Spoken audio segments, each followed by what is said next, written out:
நம்ம செய்ய போகிறது இனிப்பு அவல் பொரி. எடுக்க வேண்டிய பொருட்கள், முதல்ல 1/4 கிலோ அவல் எடுத்து அதை நல்லா வறுத்துக்கணும். இப்போ அவல் வறுத்து கொட்டியாச்சு. அடுத்து நம்ம எடுத்துக்க வேண்டிய பொருட்கள் பொட்டுக்கடலை. அளவு பார்த்தோம்னா 150 கிராம் அளவு, சரிங்களா? பொட்டுக்கடலை எடுத்து நல்லா வறுத்துக்கிட்டு அதோட அவலோடு சேர்த்து கொட்டணும். பொட்டுக்கடலை இப்போ நல்லா வறுத்தாச்சு. கருகாமல் அதே நேரத்தில் நல்லாவும் வறுத்துக்கணும், இல்லைன்னா பச்சை ஸ்மெல் அடிக்கும். நல்லா வறுத்துக்கணும். வறுத்துட்டு அவளோட சேர்த்துக்கணும். அடுத்து நம்ம பார்க்குறது தேங்காய். ஒரு மூடி, சின்ன மூடிக்கு ஒரு மூடி எடுத்துக்கலாம். சின்ன சின்னதாக பல்லாக கட் பண்ணி அதை நல்லா வறுத்துக்கணும். வறுத்துட்டு அதோட சேர்த்துக்கணும், அவளோட சேர்க்கணும். நல்லா வறுக்கணும்.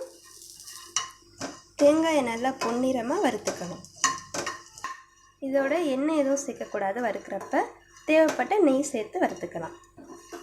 இந்த மாதிரி பொன்னிறமாக நல்லா தேங்காயை வறுத்துக்கணும். கலர் நல்லா மாறி இருக்கணும். தேங்காய் வறுக்கிறப்ப அதோட ஈரப்பதம்லாம் போயிருக்கணும்.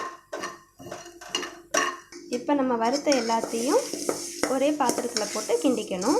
அடுத்து நம்ம பார்க்குறது 200 கிராம் அளவு வெல்லம் எடுத்துக்கிட்டு அதை நல்லா தூளாக நச்சுட்டு பாகு காய்ச்சி இதோட ஊற்றி மிக்ஸ் பண்ண போகிறோம். அதோடு சேர்த்து ஏலக்காயும் நச்சு போட்டுக்கணும். பாகை கொஞ்சம் கொஞ்சமாக அதில் ஊற்றி நல்லா கிளறணும். பாகு ஊற்றி கொஞ்ச நேரம் ஊறணும். மிகவும் சுவையான அவல் பொரி ரெடி. குயிக்காக ஈவினிங் ஸ்நாக்ஸாக செஞ்சு சாப்பிடலாம். தேவைப்பட்ட சூடாக இருக்கிறப்ப உருண்டைகளை உருட்டி சாப்பிட்டுக்கலாம்.